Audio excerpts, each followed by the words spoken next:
Hello and welcome friends, sports 9 में आपका स्वागत है। टीम इंडिया रवाना हो चुकी है दुबई और दुबई पहुंच भी चुकी है। दुबई में होना है चैंपियंस ट्रॉफी का 8वां एडिशन और नजरें हैं टीम इंडिया की। सबसे इंपॉर्टेंट ये था कि भाई टीम इंडिया आखिर दुबई कब पहुंचेगी, क्योंकि हर बार अक्सर ये सवाल उठता था कि भाई क्या टीमों को प्रिपरेशन करने का मौका मिलता है, उस सिचुएशन में अडाप्ट करने का मौका मिलता है। बड़ी अपडेट टीम इंडिया की तरफ से आ गई है। क्या है अपडेट, आपको दिखाते हैं, उसके बाद इंपॉर्टेंस बताएंगे। पहले जाने की चैंपियंस ट्रॉफी के लिए दुबई पहुंच चुकी है टीम इंडिया।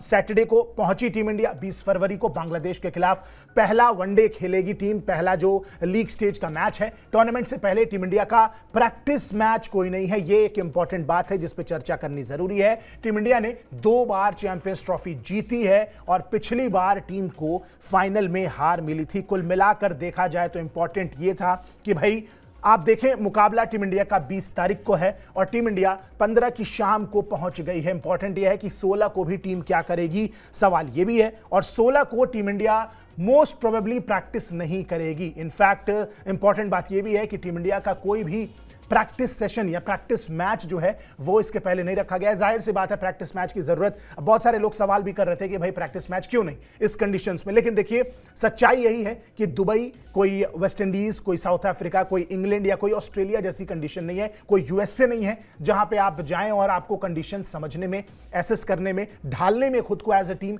समय लगे। दुबई कोई बहुत एलियन कंडीशंस नहीं है। आपको पता है, दुबई में आपने बहुत सारे मैचेस खेले हैं। इनफैक्ट दुबई में पूरा आईपीएल का सीजन भी हमने कंडक्ट कराया है, तो खिलाड़ियों को डिसेंट एक्सपीरियंस है। जो भी 15 खिलाड़ियों का स्क्वाड है, हर खिलाड़ी आईपीएल खेलता है, सबको एक डिसेंट एक्सपीरियंस है दुबई में खेलने का। और बात यह भी है कि भाई 3-0 से आपने इंग्लैंड को अभी हराया है सीरीज में। कॉन्फिडेंस हाई है टीम का। प्रैक्टिस मैच की जरूरत इसलिए भी नहीं है क्योंकि अभी हाल फिलहाल ही 5 T20 आईज, कुछ प्लेयर उसमें भी शामिल थे। उसके बाद सीनियर मेंबर्स जो हैं वो भी वापस आ जाते हैं और कुल मिलाकर अच्छी खासी प्रैक्टिस 3 मैच की इस ओडीआई में टीम की हो गई। तो कहीं ना कहीं ये जरूर था कि भाई टीम इंडिया जल्दी पहुंचे, कंडीशंस को बेहतर अडाप्ट करे और अडाप्ट जब एक बार कर लेगी तो उसके बाद टीम से बेहतर प्रदर्शन की उम्मीद है। हमने आपको पहले ही बता दिया कि भाई 20 फरवरी को बांग्लादेश के खिलाफ जो है वो सबसे पहला मुकाबला टीम इंडिया का खेला जाना है। इंपॉर्टेंट रहेगा किस तरीके से प्रदर्शन होता है टीम इंडिया का। दुबई टीम पहुंची और दुबई पहुंचने के बाद कुछ विजुअल्स हमारे पास आए और हमारे भी सोर्सेज वहां पर थे जिन्होंने वीडियोस हमें दिखाए हैं। किस तरीके की जो एनवायरनमेंट था टीम का वो बड़ा अच्छा, हेल्दी, हैप्पी नजर आया। एयरपोर्ट से निकलने के बाद आप देखेंगे कि टीम में काफी अच्छा माहौल था। हार्दिक पांड्या से लेकर गौतम गंभीर सबसे पहले बाहर आते हैं। उसके बाद आप देखेंगे कि उनके साथ अच्छा ये लगा कि यंग लॉट है, कुलदीप यादव, वॉशिंगटन सुंदर, ये सारा जो स्पिनर्स थे स्पेशली, जो हम बहुत ज्यादा लेके जा रहे हैं इस बार, 5 स्पिनर लेके जा रहे हैं आपको बता दें। तो कहीं ना कहीं एक अच्छा खासा मिक्सचर था। सबसे पहले वो खिलाड़ी आए, विराट कोहली भी गौतम गंभीर के साथ ही नजर आए, बाकी खिलाड़ी भी उनके पीछे पीछे। रोहित शर्मा एक बार फिर से लगता है कुछ भूल गए शायद, उनकी आदत है भूलने की। कुछ तो उनके लगेज को लेके इशू हुआ था जिसकी वजह से रोहित शर्मा थोड़ा सा बाद में आते हैं, लेकिन पहुंचते हैं। टीम का एनवायरनमेंट अच्छा है, बस के अंदर भी अच्छी बातें चल रही थी। मतलब एक बेसिक बॉडी लैंग्वेज होता है जो आप देखते हैं, समझते हैं, कोशिश करते हैं समझने की, और वो जितना हमने देखा उससे ये समझ में आया कि भाई टीम इंडिया का जो माहौल है वो पूरी तरीके से बेहतर नजर आया और इसमें कोई दिक्कत की बात नहीं है। टीम इंडिया अच्छे टच में नजर आ रही है। देखिए, जाहिर सी बात है, 3-0 से आपने सीरीज जीती है। 3-0 से सीरीज जीतने के बाद आपका जो कॉन्फिडेंस होता है, मोराल होता है, वो वैसे भी हाई होता है। जीत के साथ कहते हैं कि सारी चीजें, सारी गलतियां, सारी कमियां छुप जाती हैं। और कमियां तो नहीं कहेंगे, लेकिन ओडीआई फॉर्मेट में टीम इंडिया इस समय बहुत आगे है मुझे लगता है। ऑन पेपर्स भी अगर आप देखा जाए, आप क्या सोचते हैं कमेंट सेक्शन में आप जरूर बताइएगा।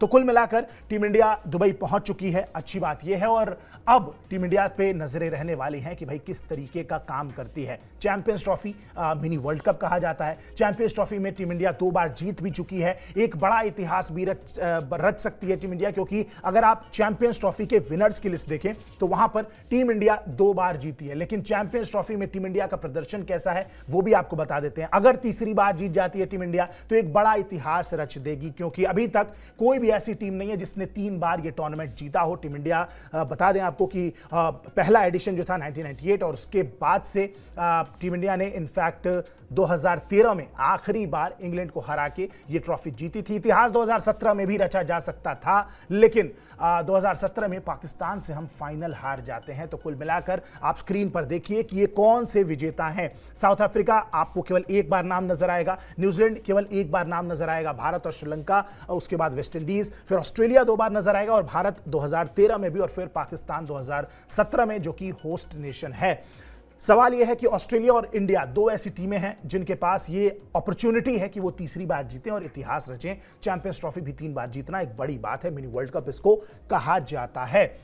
टीम इंडिया का प्रदर्शन एक बार देखते हैं। चैंपियंस ट्रॉफी के अभी तक जितने भी एडिशन हुए हैं, आप मोटा मोटा अंदाजा लगाएं और स्क्रीन पर रिकॉर्ड अगर आप देखें तो रोहित शर्मा की जो आर्मी है उनके लिए ये कॉन्फिडेंस बूस्ट करने वाले आंकड़े हैं, क्योंकि 29 मैचेस अभी तक टीम इंडिया ने चैंपियंस ट्रॉफी में खेले हैं। वनडे फॉर्मेट का ये टूर्नामेंट माना जाता है। वनडे फॉर्मेट में 29 मैचेस टीम इंडिया ने खेले हैं।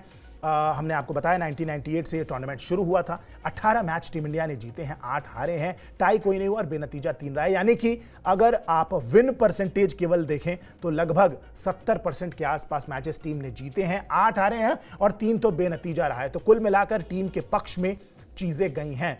70% मैचेस जीतना ओवरऑल रिकॉर्ड की अगर आप बात करें बहुत शानदार है। इनफैक्ट पिछले 2 एडिशन जो आपको ज्यादा बेहतर तरीके से याद होंगे, 2013, 2017, टीम इंडिया लगातार जीतते हुए फाइनल तक पहुंची थी, रूथलेस क्रिकेट खेल रही थी और फाइनल में भी इंग्लैंड को हराया। और 2013 की बात है जब हमने वर्ल्ड चैंपियन हम बने थे, चैंपियंस ट्रॉफी के विजेता बने थे। रविचंद्रन अश्विन का वो आखिरी ओवर आपको याद होगा जब इंग्लैंड की टफ कंडीशंस में स्पिनर के साथ हमने मैच को फिनिश कर दिया था, क्योंकि वहां पे कंडीशन उस तरीके की थी। चैंपियंस ट्रॉफी 2017 में क्या होता है सबको याद है। टीम इंडिया बहुत शानदार टीम रहती है, पाकिस्तान को इनफैक्ट लीग स्टेजेस में हराती भी है, लेकिन उसके बाद क्या होता है कि पाकिस्तान की टीम फाइनल में फखर जमान की वो पारी आपको याद होगी। इस बार मौका है टीम इंडिया को बदला लेने का। पाकिस्तान चूंकि होस्ट नेशन है, एक्सपेक्ट किया जा रहा है कि पाकिस्तान भी जो है वो सेमीफाइनल में अपनी जगह बनाएगा, बनाना चाहिए जिस तरीके से होम कंडीशन का एडवांटेज उनको मिलेगा। टीम इंडिया के मैचेस वैसे दुबई में होने हैं और पाकिस्तान से जो मोस्ट अवेटेड भिड़ंत है वो भी होनी है 23 फरवरी को, क्योंकि टीम इंडिया के सारे मुकाबले यूएई में खेले जाएंगे। 20 तारीख को पहला मैच है और इसके अलावा जो दूसरा मैच है वो होगा आपका पाकिस्तान से 23 फरवरी को, और फिर फाइनली एक ठीक ठाक गैप के बाद 2 मार्च को आपको तीसरा मैच देखने को मिलेगा। अब सवाल यह है कि भाई टीम इंडिया, चूंकि पाकिस्तान इसका होस्ट नेशन है, लेकिन टीम इंडिया जो है उसके सारे मैचेस जो है वो दुबई में खेले जाएंगे। अब दुबई की कंडीशंस कैसी हैं, दुबई में टीम इंडिया का ट्रैक रिकॉर्ड कैसा है, यह भी बड़ा इंपॉर्टेंट हो जाता है समझना। अगर दुबई के ट्रैक रिकॉर्ड की बात करें, दुबई क्रिकेट स्टेडियम में जहां पे टीम इंडिया के तीनों लीग स्टेज के मुकाबले तो एटलीस्ट खेले जाने हैं, उसके बाद डिपेंड करेगा कि टीम अगर सेमीफाइनल और फाइनल में पहुंचती है, जो कि एक्सपेक्टेड है, तो फिर टीम किस तरीके का प्रदर्शन करेगी। 6 वनडे अभी तक टीम इंडिया ने खेले हैं दुबई के क्रिकेट स्टेडियम में और 5 में जीत मिली है। और आप देखेंगे कि जो एक मैच में जीत नहीं मिली है, उसमें हार नहीं मिली है, वो मैच टाई रहा है। यानी कि ओवरऑल टीम इंडिया का यहां पे लगभग आप कहेंगे 100% विनिंग रिकॉर्ड है। और अगर विनिंग रिकॉर्ड 100% नहीं है तो लूजिंग रिकॉर्ड अभी भी 0 है, ये मान सकते हैं आप एटलीस्ट, क्योंकि अभी भी एक मैच भी टीम इंडिया ने इस क्रिकेट स्टेडियम में गंवाया नहीं है।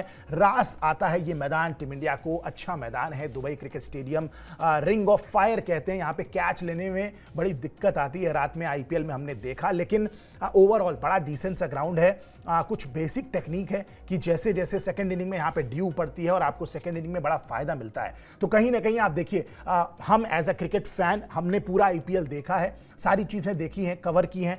बात यह है कि दुबई के इस मैदान को हम बड़ा ठीक तरीके से समझ चुके हैं। पूरा आईपीएल हमने देखा है, हमें पता है कि इस मैदान पे किस तरीके का गेंद किस तरीके से कब क्या कैसे घूमेगी। और सेकंड इनिंग में बल्लेबाजी करना हमेशा से आसान रहा है। फर्स्ट इनिंग में विकेट स्लो रहती है और जो भी आप टारगेट सेट करते हैं, कम से कम T20 के गेम में तो अगर बात की जाए 20 से 25 रन एक्स्ट्रा टीमों को बनाने पड़ते थे, सो दैट आप कंपीट कर पाए। कोई भी स्कोर यहाँ पे बहुत सेफ नहीं साउंड करता था, क्योंकि यहाँ पे शाम के समय बल्लेबाजी करना काफी आसान हो जाता है। तो देखिए, ये बात पुरानी हो गई जब लोग कहते थे कि भाई 2009 में अटैक होता है पाकिस्तान में और उसके बाद से पाकिस्तान में जाहिर सी बात है कोई टीम जाके खेलना पसंद नहीं करती है। सवाल ये रहता है कि भैया पाकिस्तान का जो डोमेस्टिक सर्किट का गेम है वो कहाँ होगा, वो तो बंद रहता है, जैसे तैसे चलता है, लेकिन इंटरनेशनल मैचेस पाकिस्तान में नहीं होते हैं। उसके बाद यूएई की जो जमीन है, जो स्टेडियम्स हैं, उन्हीं को पाकिस्तान लीज पे अपना एज अ होम ग्राउंड लेता है और वहां पे उसके बाद चीजें शुरू होती हैं। दुबई पाकिस्तान का होम ग्राउंड हुआ करता था, क्योंकि अब टीम इंडिया ने यहां पे उसके बाद से बहुत सारे आईपीएल खेल लिए हैं। सवाल यही है कि ये मैच बड़ा इंटरेस्टिंग होगा। दुबई पाकिस्तान का भी होम ग्राउंड किसी जमाने में रहा था और टीम इंडिया आईपीएल वगैरह खेल के सारे प्लेयर जो हैं वो इस कंडीशन को बहुत बेहतर और अच्छी तरीके से समझ चुके हैं। तो सवाल ये है कि भाई ये मैच कितना इंटरेस्टिंग होगा। इंटरेस्टिंग होना चाहिए मैच, बिल्कुल होगा, क्योंकि दोनों टीमें इस कंडीशंस को बहुत अच्छी तरीके से जानती हैं। और सवाल ये अच्छी बात ये भी है कि ये कोई एलियन कंडीशंस नहीं है, आप इंडियन कंडीशन में खेलते हैं, लगभग वैसी ही चीजें आपको समझ में आती हैं। तो दुबई में मोस्ट प्रोबेबली फास्ट बॉलर्स को भी असिस्टेंस मिलेगी, स्पिनर्स को भी मिलेगी, लेकिन अब सवाल यह है कि भाई एक खिलाड़ी हैं जो पूर्व खिलाड़ी थे, उन्होंने कहीं ना कहीं एक बड़ा सवाल खड़ा कर दिया। और सवाल क्या खड़ा किया है? टीम सिलेक्शन पर। टीम इंडिया का सिलेक्शन किया गया था कुछ दिन पहले, उसके बाद जसप्रीत बुमराह को लेकर बड़ी खबरें आई, किस तरीके से क्या हुआ, और उसके बाद टीम के सिलेक्शन में कुछ चेंजेस भी किए गए, लास्ट मोमेंट चेंजेस हुए। कुछ खिलाड़ी थे जो बाहर भी गए, कुछ खिलाड़ी थे जो आउट ऑफ द बॉक्स अंदर आ जाते हैं। और रविचंद्रन अश्विन का सवाल इसी को लेकर। आप सबको पता है रविचंद्रन अश्विन बड़े मुखर अंदाज में रहते हैं, हमेशा अपनी बातों को रखने के लिए जाने जाते हैं और उनके ओपिनियंस काफी लॉजिकल भी होते हैं। बहुत अच्छे क्रिकेटिंग ब्रेन रहे हैं रविचंद्रन अश्विन। उन्होंने क्या सवाल उठाए पहले आपको वो बताते हैं, उसके बाद आपसे चर्चा करेंगे कि भाई आखिर ऐसा क्यों कहा। उन्होंने कहा है कि भाई मुझे समझ नहीं आ रहा है कि हम दुबई में इतने स्पिनर क्यों लेकर जा रहे हैं, 5 स्पिनर और जायसवाल को बाहर बैठा दिया। मुझे पता है कि एक दौरे पर हम 3 या 4 स्पिनर ले जाते हैं, मगर दुबई में 5 स्पिनर, मुझे समझ नहीं आया। मुझे नहीं लगता है कि कुलदीप यादव टीम में आएंगे, इससे कोई संदेह है। ऐसे में आप वरुण के लिए टीम में कैसे जगह बनाएंगे? आईएल T20 में देखा कि दुबई में गेंद उतनी टर्न नहीं हो रही है। Cricketer are Ashwin IL T20 अभी हाल फिलहाल हुआ, उसकी बात भी करेंगे बाद में कि वहां के आंकड़े क्या रहे, जिसका रेफरेंस रविचंद्रन अश्विन दे रहे हैं। लेकिन सवाल यही है, 15 लोगों का स्क्वाड होता है, बहुत दूर नहीं है दुबई, इसलिए आप ट्रैवल रिजर्व भी आप लेके नहीं जा सकते हैं, जिसकी जरूरत नहीं है। अगर आज की डेट में अभी इसी वक्त अगर कोई परेशानी टीम में आती है, किसी खिलाड़ी को चोट लगती है और आप सब्स्टिट्यूट के लिए आईसीसी से रिक्वेस्ट करते हैं, तो मोस्ट प्रोबेबली शाम तक वो खिलाड़ी आपकी टीम में ज्वाइन भी कर जाएगा। इतना करीब है दुबई टीम इंडिया से, या इंडिया भारत से जाना बहुत आसान है। कुल मिलाकर बात यह है कि दुबई दूर नहीं है, तो ट्रैवलिंग रिजर्व्स की जरूरत है नहीं हमें, और रिजर्व की बात छोड़ देते हैं। यहां पर बात हो रही है स्क्वाड की। स्क्वाड में होते हैं 15 लोग और 15 खिलाड़ी जो हैं उसमें से 5 स्पिनर्स हैं। मतलब लिटरली ये कोटा सिस्टम नजर आ रहा है कि भाई 33% जो प्लेयर्स हैं वो आपको स्पिनर नजर आएंगे। अब सवाल ये भी है कि भाई परमुटेशन कॉम्बिनेशन पे थोड़ी सी बात कर लेते हैं। अश्विन किस एंगल से क्या सोच कर ये बात करें, अगर आपको नहीं समझ में आई तो एक बार आपको आसान भाषा में समझाते हैं। टीम इंडिया के पास 5 स्पिनर्स हैं। अगर आप प्लेइंग 11 को देखें तो प्लेइंग 11 में बल्लेबाजी क्रम सॉर्टेड है। आपको मोस्ट प्रोबेबली वही शुभमन गिल और रोहित शर्मा ओपन करते नजर आएंगे। उसके बाद आपको विराट कोहली नंबर 3 पे नजर आएंगे, नंबर 4 पे आपको श्रेयस अय्यर नजर आएंगे, नंबर 5 पे आपको केएल राहुल नजर आएंगे, नंबर 6 पर आपको हार्दिक पांड्या नजर आएंगे, नंबर 7 पे आ जाते हैं जडेजा मोस्ट प्रोबेबली। अब डिपेंड करता है कि आप क्या कंडीशन खिलाते हैं।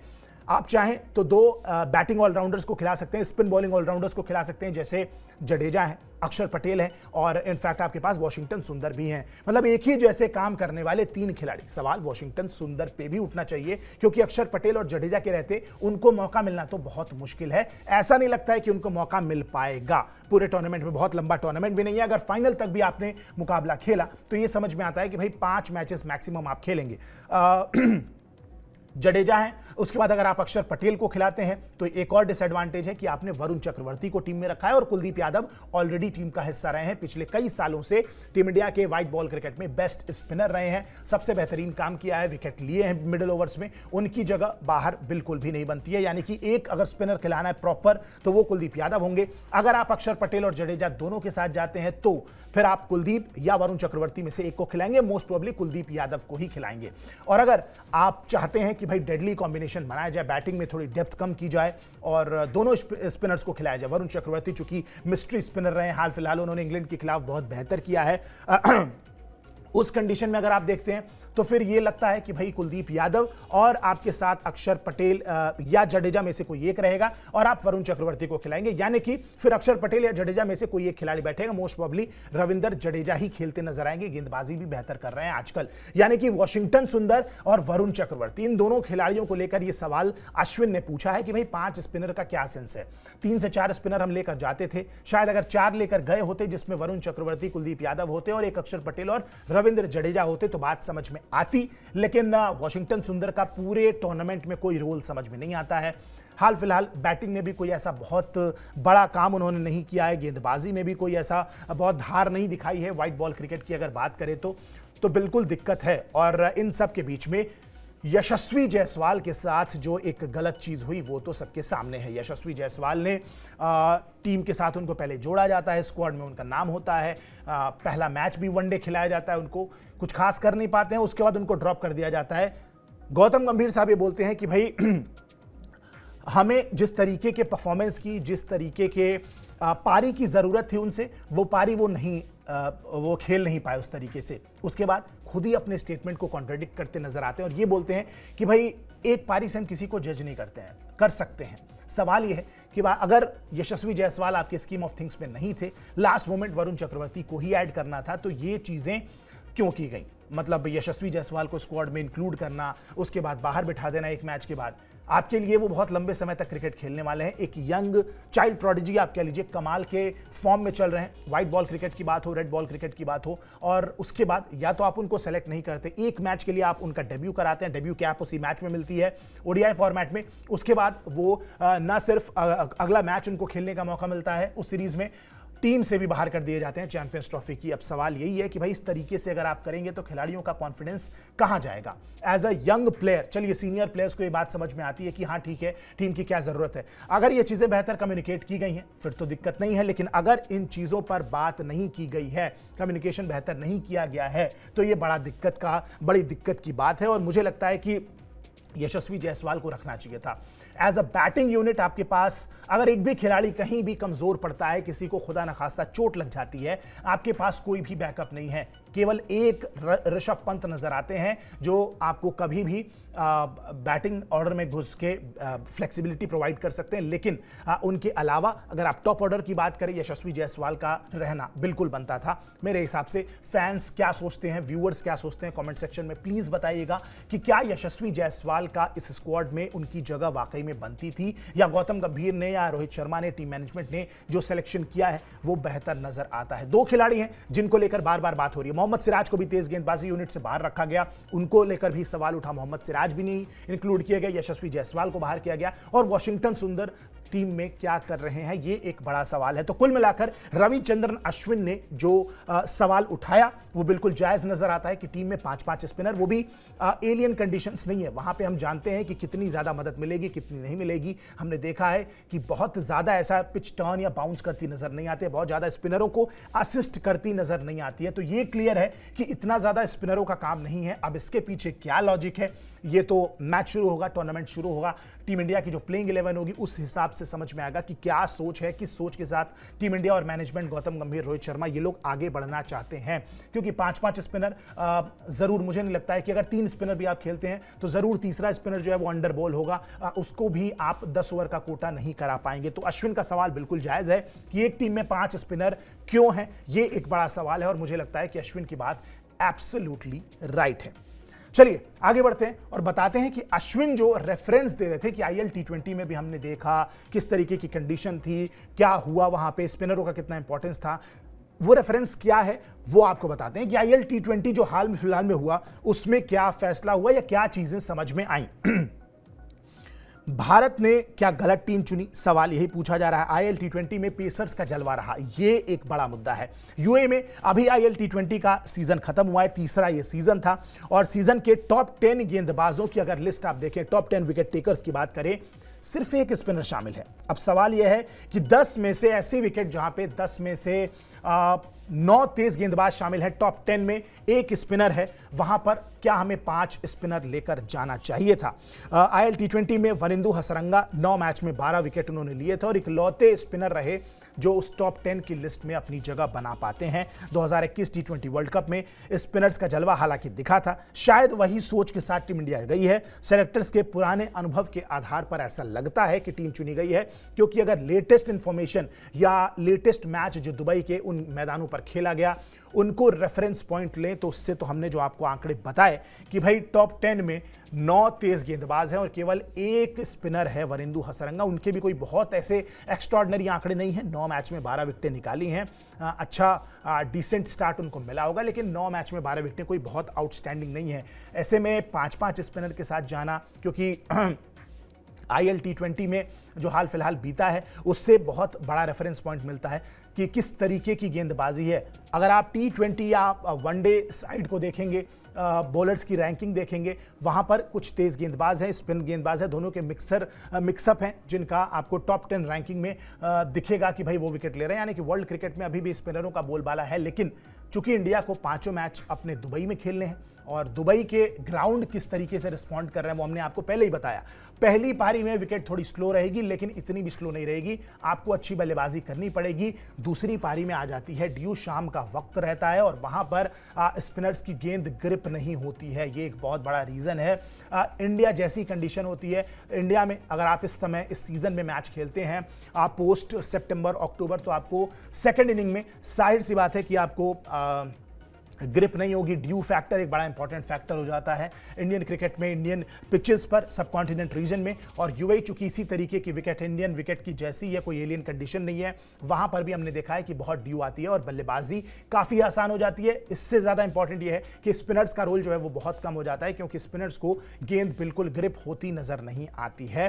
फास्ट बॉलरों के साथ ही आपको जाना पड़ता है, तो यह दिक्कत की बात है। और इसीलिए इसी पॉइंट को समझते हुए रविचंद्रन अश्विन, जो कि एक बेहतरीन क्रिकेटिंग ब्रेन माने जाते हैं, उनसे जब पूछा गया, उन्होंने अपना जो ओपिनियन है वो कहीं ना कहीं साझा किया कि भाई हम क्यों 5 स्पिनर लेकर जा रहे हैं। ये सवाल बिल्कुल व्यूअर से भी रहेगा कि क्या बार बार मैं कह रहा हूं 5 स्पिनर ले जाना। मैं पर्सनली अगर आप मेरे से पूछें, मुझे नहीं लगता है कि ये एक बेहतर डिसीजन था 5 स्पिनर के साथ जाना, लेकिन अगर टीम गई है तो कुछ सोच रही होगी। आपको क्या लगता है इसके पीछे का कोई लॉजिक, प्लीज कमेंट सेक्शन में जरूर बताइएगा। चलिए आगे बढ़ते हैं और आगे बातचीत को आगे बढ़ाते हैं, समझने की कोशिश करते हैं कि भाई किस तरीके से टीम इंडिया ने परफॉर्मेंस दी है। लेकिन टीम इंडिया क्या करती है क्या नहीं करती, अब 20 तारीख को मुकाबला शुरू होगा बांग्लादेश के खिलाफ, उसमें चीज़ें समझ में आ जाएंगी। पाकिस्तान से भी मैच है, उसके बाद न्यूजीलैंड से भी मैच है, लेकिन एक ऐसी टीम है जो इतिहास रच सकती है, लेकिन वो परेशान नजर आ रही है। टीम है ऑस्ट्रेलिया की। इंडियन टीम की हमने बात कर ली। टीम इंडिया 2 बार इस आईसीसी चैंपियंस ट्रॉफी को जीत चुकी है और 2 बार के बाद तीसरी बार जीतने का एक बहुत अच्छा चांस टीम इंडिया के पास है। लेकिन एक और टीम है जो चैंपियन बन सकती है, नाम है ऑस्ट्रेलिया। 2023 में 19 नवंबर को क्या हुआ सबने देखा। हमें ऑस्ट्रेलिया ने हरा दिया था, लेकिन फिलहाल चैंपियंस ट्रॉफी से पहले ऑस्ट्रेलिया का बड़ा बुरा हाल होता नजर आ रहा है। आंकड़े कुछ इस तरीके के हैं और टीम से खबरें भी पिछले कुछ दिनों में ठीक नहीं आई हैं। 12 साल से जीत का इंतजार है, बड़ी बात है। ऑस्ट्रेलिया जैसी टीम के साथ अगर आप खेल रहे हैं तो समझ में आएगा, लेकिन ये सच्चाई है, ये फैक्ट है जो हम आपके सामने पेश कर रहे हैं कि पिछले 2 एडिशन में 12 साल से चैंपियंस ट्रॉफी में ऑस्ट्रेलिया ने कोई मैच ही नहीं जीता है। पिछले 2 एडिशन में ऑस्ट्रेलिया को एक भी जीत नहीं मिली है। 2013 के एडिशन में ग्रुप स्टेज से ही बाहर हो गई थी टीम। याद होगा आपको, इंग्लैंड में वो खेला गया था जहां पे टीम इंडिया चैंपियन थी। 2017 में टीम इंडिया फाइनल में पहुंची थी, लेकिन टीम के पहले 2 मैच बारिश की वजह से धुल गए और उसके बाद जीत नसीब नहीं हुई। 2025 में पहले टीम को 5 बड़े झटके लग चुके हैं। ये बड़ी खबर है। अभी तक 12 साल से, खैर आप कहेंगे कि पिछले 12 सालों में 2 बार ही ये टूर्नामेंट ऑर्गेनाइज हुआ है, लेकिन बड़ा ताजुब होता है कि भाई 5 बार की चैंपियन ऑस्ट्रेलिया की टीम जिसने 19 नवंबर 2023 को टीम इंडिया को फाइनल में हराया, वो टीम अभी तक पिछले 2 एडिशन यानी कि पिछले 12 साल से चैंपियंस ट्रॉफी में कोई मैच ही नहीं जीत पाई। अब आप इसको किस्मत कहें, इसको खराब खेल कहें, ये बिल्कुल समझ से परे है। और हाल फिलहाल जो खबरें आ रही हैं वो भी टीम इंडिया के लिए बिल्कुल ठीक नहीं नजर आ रही हैं। पिछले 2 एडिशन में एक भी जीत नहीं मिली, हमने आपको बताया। 2013 की बात करें तो वहां बिना मैच जीते लीग स्टेज से बाहर हो जाना ऑस्ट्रेलिया जैसी टीम के लिए बड़ी बात नजर आती है, क्योंकि 2015 में इस टीम ने वर्ल्ड चैंपियन बनी थी, 2015 में वर्ल्ड कप जीता था। और एक और चीज याद रखने वाली है कि ऐसा नहीं है कि कोई सब कॉन्टिनेंट रीजन में वर्ल्ड कप ऑर्गेनाइज या चैंपियंस ट्रॉफी ऑर्गेनाइज की गई हो। 2013 में इंग्लैंड में चैंपियंस ट्रॉफी ऑर्गेनाइज की गई थी और वहां पर भी ऑस्ट्रेलिया का बुरा हाल था। कह सकते हैं एक ट्रांजिशन फेज से टीम गुजर रही थी, लेकिन ऑन रिकॉर्ड तो यही जाएगा कि ऑस्ट्रेलिया ने मैच नहीं जीता। उसके बाद 2017 में थोड़ी किस्मत खराब रही, जहां पे पहले 2 मैच टीम के बारिश की वजह से धुल गए थे। तो ओवरऑल 12 साल से अभी भी जीत का इंतजार है और जब इस तरीके के आंकड़े आपके सामने आते हैं, ऐसा तो नहीं है कि खिलाड़ी अछूत होंगे इस तरीके के आंकड़ों से, उनको पता जरूर होगा कि भाई क्या है आंकड़े। हम पिछले 12 साल से हमने कोई मैच नहीं जीता, चैंपियंस ट्रॉफी हमें रास नहीं आती है, 2 बार जीता जरूर है बैक टू बैक, लेकिन फिर भी दिक्कत की बात है। अब आपको बताते हैं उससे भी बड़ी दिक्कत क्या है। पिछले कुछ दिनों में टीम के लिए बड़ी बुरी बुरी खबरें आई हैं। सबसे पहले तो अगर आप टीम पर नजर डालेंगे तो आपको समझ में आएगा कि टीम की जो स्ट्रेंथ है वो हमेशा से गेंदबाजी रही है, लेकिन टीम को बैक टू बैक झटके लगे। जॉश हेजलवुड टीम के जो प्राइम स्ट्राइक बॉलर हैं वो बाहर हो गए, मिचेल स्टार्क जो है वो बाहर हो गए, इनफैक्ट टीम के रेगुलर कप्तान पैट कमिंस टीम से बाहर हो जाते हैं। ये तीनों बाहर हो जाते हैं। उसके बाद टूर्नामेंट से ठीक पहले स्क्वाड जब अनाउंस होती है तो उसमें खिलाड़ी रहते हैं मार्कस स्टोइनिस, जिनका नाम रहता है स्क्वाड में। अचानक से टूर्नामेंट के कुछ दिन पहले वो वनडे फॉर्मेट से अपना रिटायरमेंट अनाउंस कर लेते हैं, यानी कि अब वो भी स्क्वाड में नहीं है। वो भी गेंदबाजी कर लेते थे, डेथ में अच्छी गेंदबाजी करते थे, एक डिसेंट ऑलराउंडर है, नीचे आके बल्लेबाजी भी करते थे, अच्छी खासी बल्लेबाजी करते थे, पावर हिटर माने जाते थे। बड़ा झटका कहीं ना कहीं इस बात को माना जाएगा। और इसके बाद कैमरन ग्रीन जो है वो ऑलरेडी टीम से बाहर चल रहे हैं। अब सवाल यह है कि भाई इतने सारे खिलाड़ी बाहर चले गए तो फिर गेंदबाजी करेगा कौन। बिल्कुल ही नया यंग स्क्वाड बिल्कुल नजर आएगा। अगर स्पेशली गेंदबाजी यूनिट की बात करें तो बिल्कुल, अगर गेंदबाजी यूनिट की बात करें तो आपको समझ में आ जाएगा कि भाई ऑस्ट्रेलिया किस तरीके के स्टेज पर खड़ी है, जहां पे ना उसके पास उसके कप्तान हैं पैट कमिंस हैं, एज ए कैप्टन तो उनको झटका लगा ही, एज ए स्ट्राइक बॉलर उनको झटका लगा। मिचेल स्टार्क जो अपनी पेस से परेशान करते हैं वो भी नहीं है, जबकि सब अच्छी टच में नजर आ रहे थे। मतलब जो तिकड़ी है जो हमेशा वर्ल्ड क्रिकेट को हाल फिलहाल में परेशान करती आई है, क्रॉस फॉर्मेट, वो तिकड़ी आपको चैंपियंस ट्रॉफी में ऑस्ट्रेलिया की तरफ से बिल्कुल देखने को नजर नहीं आएगी। तो बिल्कुल सवाल यही रहेगा कि भाई ऑस्ट्रेलिया क्या इस ये जो एक स्टैट्स है, ये जो एक मिथक है कि भाई चैंपियंस ट्रॉफी में 12 साल से कोई मैच ही नहीं जीता है, क्या इस मिथक को ऑस्ट्रेलिया की टीम इस एडिशन में तोड़ पाएगी। ऑस्ट्रेलिया के ग्रुप में कौन सी टीमें हैं ये भी आपको बता देते हैं। ऑस्ट्रेलिया के साथ इंग्लैंड की टीम है, न्यूजीलैंड की टीम है और आपको अफगानिस्तान की टीम भी नजर आएगी। यानी कि एक बार फिर से 2023 वर्ल्ड कप की तरह अफगानिस्तान वर्सेस ऑस्ट्रेलिया का वो मुकाबला देखने में बड़ा इंटरेस्टिंग होगा। ऑस्ट्रेलिया थोड़ी सी कमजोर नजर आती है ऑन पेपर्स और अफगानिस्तान की टीम बिल्कुल बदला लेने के फिराक में होगी। यूएई की कंडीशन को अफगानिस्तान ज्यादा बेहतर भी समझती है ऑस्ट्रेलिया से। तो ऑस्ट्रेलिया का क्या होगा ये वक्त बताएगा, लेकिन कुल मिलाकर बहुत इंटरेस्टिंग होने वाली है चैंपियंस ट्रॉफी। टीम इंडिया के लिहाज से जो भी अपडेट्स आती हैं, टीम इंडिया फिलहाल पहुंची है। प्रैक्टिस मैच कोई नहीं खेलना है, लेकिन प्रैक्टिस सेशन कब होगा, क्या होगा, क्या अपडेट्स आती हैं टीम इंडिया को लेकर, बाकी टीमों को लेकर क्या अपडेट्स आती हैं, इन सब पर हमारी नजर रहेगी। हमारा काम बस इतना है कि हमें ये सारी खबरें जल्दी से जल्दी आप तक पहुंचानी है और आपका इतना सा काम है कि आपको हमें मोटिवेटेड रखना है। उसके लिए आपको सिर्फ सब्सक्राइब करना होगा स्पोर्ट्स 9 को। फिलहाल इस ब्रॉडकास्ट में मुझे यानी कि आयुष मिश्रा को इजाजत दीजिए। आप हमारे साथ जुड़े रहे, आपका बहुत बहुत शुक्रिया। नमस्कार।